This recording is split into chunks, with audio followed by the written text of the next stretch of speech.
आदरणीय साथियों, नमस्कार। इस वीडियो में हम बताने जा रहे हैं अभिलिखित मतों का लेखा कैसे तैयार किया जाता है। इसे प्रारूप 17 ग के नाम से जाना जाता है और यह एक अत्यंत ही महत्वपूर्ण प्रारूप है। इसे तैयार करते समय सबसे पहले आप ऊपर शुभचिन्ह मोहर लगा दीजिए। यह मोहर आपको सामग्री प्राप्ति करते समय प्राप्त होगी। फिर इसके उपरांत इसमें आप प्रारंभिक प्रविष्टियां कीजिए। आप देख पा रहे हैं कि यह प्रारूप दो भागों में बटा हुआ है। भाग 1 को ही अभिलिखित मतों का लेखा कहा जाता है। भाग 2 में क्या है उसको हम आगे चलकर वीडियो में देखते हैं। हमने इसकी शुरुआत की है 190 बड़वानी अजजा निर्वाचन क्षेत्र से 27 खरगोन अजजा लोकसभा क्षेत्र के लिए निर्वाचन। बीच के अप्रासंगिक शब्दों को हमने कट कर दिया है, जैसे राज्य, संघ राज्य क्षेत्र की विधानसभा, इतने शब्दों को काट दिया। हमने शुरुआती स्थान पर विधानसभा का क्रमांक और नाम लिखा है और फिर उसके पश्चात लोकसभा का क्रमांक और लोकसभा का नाम लिखा है। 27 खरगोन अजजा लोकसभा क्षेत्र में बड़वानी विधानसभा भी आती है। यदि इस विधानसभा क्षेत्र के अंतर्गत निर्वाचन कार्य के लिए आप कर्तव्यस्थ हैं तो इस तरह से एंट्री करेंगे। यदि आप किसी और लोकसभा क्षेत्र में, किसी और विधानसभा क्षेत्र में कार्य कर रहे हैं तो तदनुरूप आप यहाँ पर अपनी विधानसभा और लोकसभा के नंबर और नाम लिख दीजिए। कुछ स्थानों पर जब प्रशिक्षण दिया जाता है तो दोनों ही स्थानों पर आपसे कहा जा सकता है कि लोकसभा का ही क्रमांक और लोकसभा का नाम लिखिए।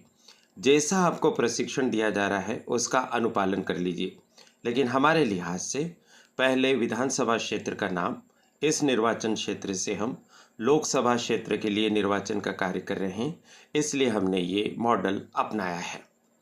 चूँकि आपको सामग्री अपने निर्वाचन क्षेत्र में जमा करना है, मतपत्र लेखा बारीकी से चेक होता है, तो आपके यहाँ पर दी गई ट्रेनिंग को आप फॉलो कीजिए। बाकी की सारी प्रविष्टियाँ समान रहेगी। चलिए सीखते हैं और देखते हैं। मतदान केंद्र का संख्यांक और नाम हमने यहाँ पर लिखा है 10 क ख ग। यह नमूने के तौर पर है, इसलिए हमने किसी मतदान केंद्र का उल्लेख नहीं किया है। आप जिस मतदान केंद्र पर इलेक्शन कार्य करने के लिए जा रहे हैं वहाँ का क्रमांक और वहाँ का नाम आप लिख दीजिएगा। इसके पश्चात है मतदान केंद्र में प्रयुक्त मतदान मशीन का पहचान संख्यांक। आपको कंट्रोल यूनिट, बैलेट यूनिट और प्रिंटर यानी वीवीपीएटी प्राप्त होंगे। आपको उनके क्रमांक लिखना है। ये क्रमांक इन तीनों यूनिट के कैरिंग बॉक्स पर भी लिखे होते हैं और साथ ही साथ में आपको प्रत्येक यूनिट पर भी ये स्टिकर के माध्यम से और उभरे हुए माध्यम से लिखे हुए दिखेंगे। आप सही नंबर यहाँ पर लिख दीजिए। हमने यहाँ उदाहरण के तौर पर AA001, BB0002, CC0003 लिखा है। आप वास्तविक नंबर यहाँ पर लिखिए। इन प्रारंभिक प्रविष्टियों के पश्चात इस मतपत्र लेखा में कुल 10 पॉइंट हैं। उन 10 पॉइंट्स की अब एंट्री हमको कैसे करना है ये देखिए आप। सबसे पहला पॉइंट है मतदान केंद्र को नियत निर्वाचकों की कुल संख्या। ये आपको निर्वाचक नामावली की चिन्हित प्रति से प्राप्त होती है। वहाँ से देखकर आप यह संख्या लिख सकते हैं। आप यहाँ देख पा रहे हैं कि हमने पहले 1000 लिखा, फिर ब्रैकेट में 996 प्लस 04 EDC ऐसा लिखा है। 996 और 4 को जोड़ा तो 1000।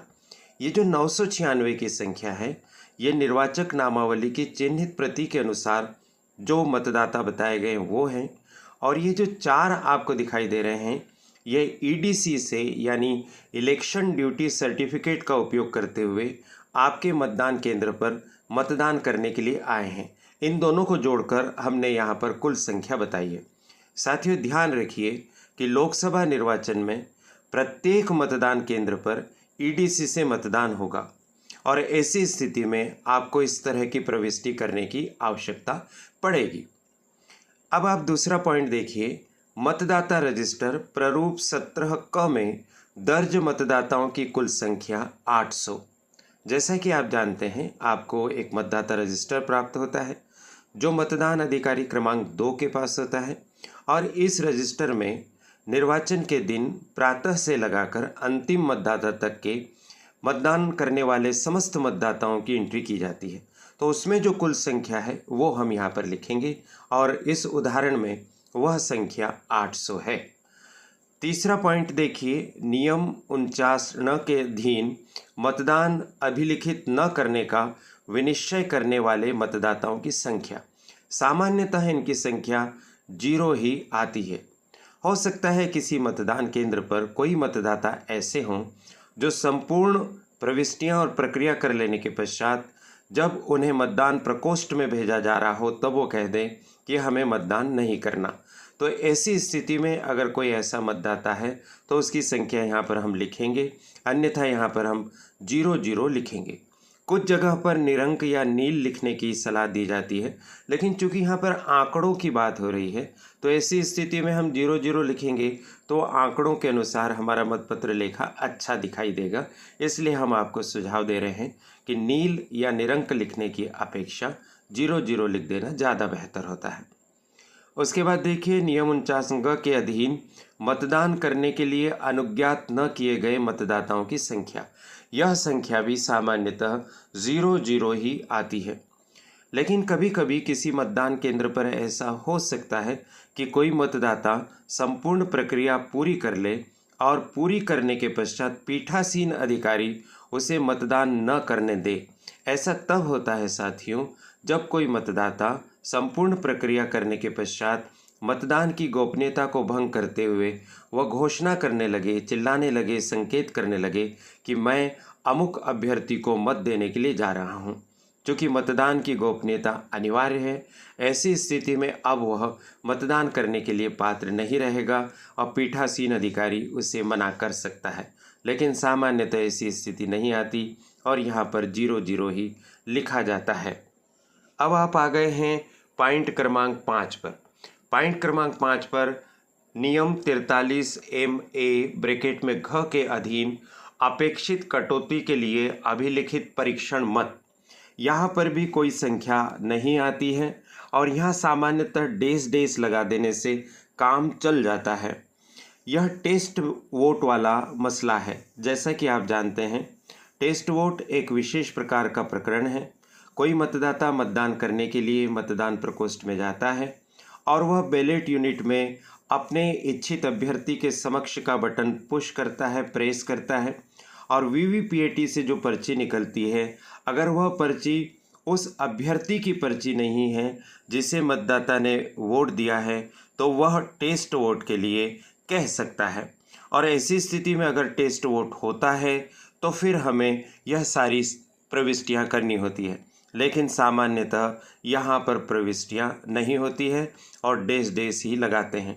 टेस्ट वोट का मामला नहीं आता है। अगर आपके यहाँ पर कोई मतदाता ऐसा कहे कि मैं जिस अभ्यर्थी को वोट दे रहा हूँ उसके नाम की पर्ची नहीं निकल रही है और मैं इसे चैलेंज करता हूँ और परीक्षण वोट की मांग करता हूँ, तो कृपया आप उन्हें अच्छे से समझा दीजिए कि अगर टेस्ट वोट का आपका दावा गलत सिद्ध हुआ, अर्थात ईवीएम सही से काम कर रही है, तो फिर आपको सज़ा हो सकती है और यह सज़ा 6 माह के कारावास और 1000 रुपये के अर्थदंड की हो सकती है। ऐसा समझाने के बाद भी अगर वो टेस्ट वोट के लिए आग्रह करे तो टेस्ट वोट के लिए हमें जाना होता है, तब यहाँ पर एंट्री होगी और अन्यथा यहाँ पर कोई एंट्री नहीं होगी। इसके बाद आप छठा पॉइंट देखिए, मतदान मशीन के अनुसार अभिलिखित मतों की कुल संख्या। हमने लिखा है यहाँ पर 800। पॉइंट क्रमांक 7 देखिए, क्या मद 6 के सामने यथादर्शित मतों की कुल संख्या मद 2 के सामने यथादर्शित मतदाताओं की कुल संख्या घटा मद 3 के सामने दर्शित मत अभिलिखित न करने का विनिश्चय करने वाले मतदाताओं की संख्या घटा मद 4 के सामने मतदाताओं की संख्या अर्थात 2 - 3 - 4 से मेल करती है या इसमें कोई फर्क पाया गया है। हमने यहाँ पर स्पष्टता के साथ एंट्री की है, हाँ मेल करती है। यह सब क्या है साथियों, देखिए इसमें दो बिंदुओं का उल्लेख किया गया है, दूसरे और छठे। दूसरे नंबर पर मतदाता रजिस्टर प्रारूप 17 क में दर्ज मतदाताओं की संख्या हमने 800 बताई, और इसी तरह से बिंदु क्रमांक 6 में हमने मतदान मशीन यानी कंट्रोल यूनिट के अनुसार अभिलिखित मतों की संख्या भी 800 बताई। ये दोनों ही समान होनी चाहिए। मतदाता रजिस्टर में जितने मतदाताओं की प्रविष्टियां दर्ज हैं वह, और कंट्रोल यूनिट में जितनी संख्या दर्ज है वह समान ही होनी चाहिए। तो ऐसा माना जाएगा कि हमें कोई कठिनाई नहीं हो रही है, इसलिए हमने लिखा है कि हाँ मेल करती है। फिर उसके बाद बिंदु क्रमांक 8 को देखिए। उन मतदाताओं की संख्या जिनको नियम 49 के अधीन निविदत्त मतपत्र जारी किए गए हैं। हमने यहाँ उदाहरण में 00 बताया है। सामान्यतः इनकी संख्या 00 ही होती है।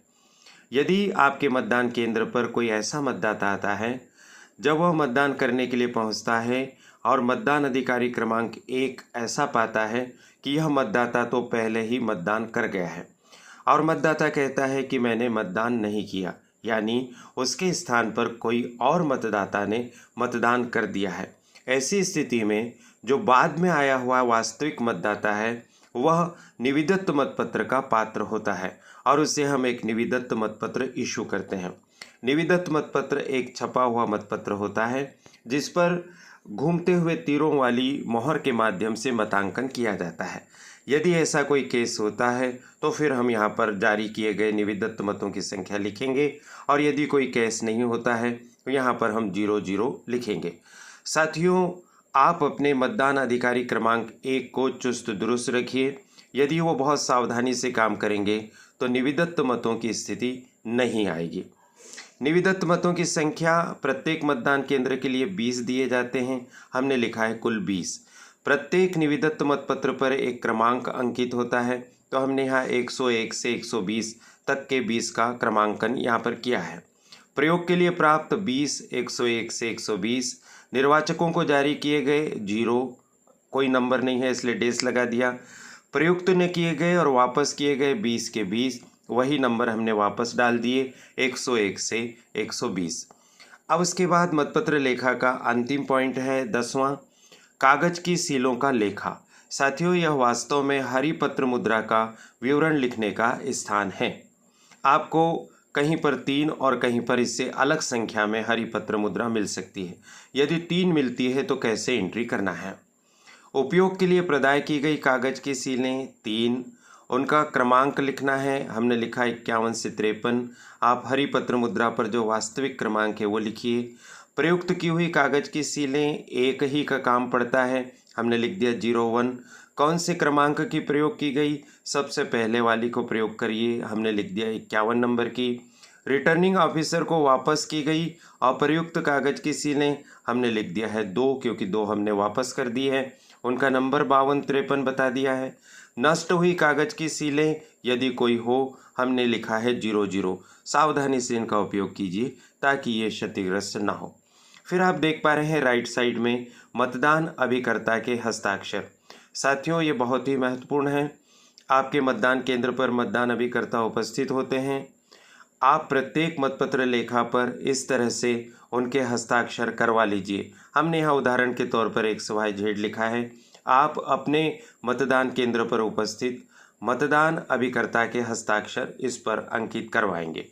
उसके बाद तारीख हमने डाली है 13 मई 2024, क्योंकि खरगोन लोकसभा क्षेत्र के लिए इसी तारीख को निर्वाचन है। आपके लोकसभा क्षेत्र में जिस तारीख को निर्वाचन है, जौन से चरण में निर्वाचन है, आप वह तारीख डाल दीजिए। स्थान में मतदान केंद्र का स्थान डालना है। पीठासीन अधिकारी के हस्ताक्षर के तौर पर पीठासीन अधिकारी के रूप में कार्यरत जो अधिकारी सज्जन हैं वो अपने हस्ताक्षर करेंगे। फिर मतदान केंद्र का संख्यांक हमने 10 क ख ग उदाहरण के तौर पर डाला है। आप वास्तविक मतदान केंद्र का संख्यांक डाल दीजिए। ये हो गया अभिलिखित मतों के लेखे का भाग 1। हमें इतनी ही प्रविष्टियां करनी हैं।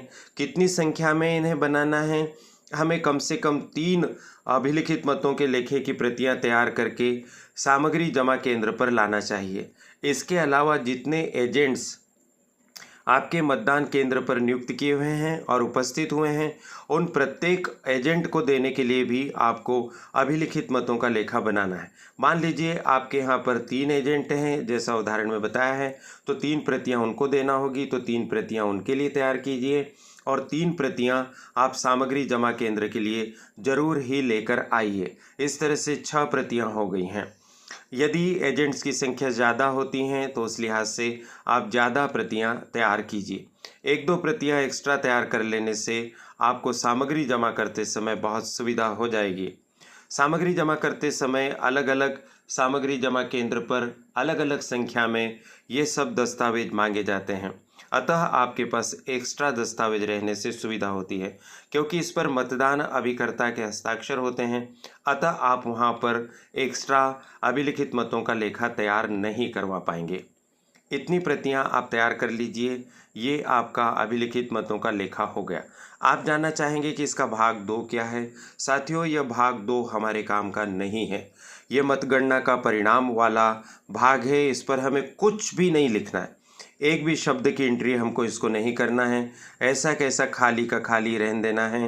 केवल हमको भाग 1 भरना है और भाग 1 में हमें यहाँ तक 10 बिंदु कंप्लीट करने के बाद तारीख, स्थान, पीठासीन अधिकारी के हस्ताक्षर और मतदान केंद्र संख्यांक, बस यहाँ पर हमारा काम कंप्लीट हो जाता है। साथियों, इस तरह से आपने अभिलिखित मतों का लेखा तैयार करने की संपूर्ण प्रक्रिया को समझा।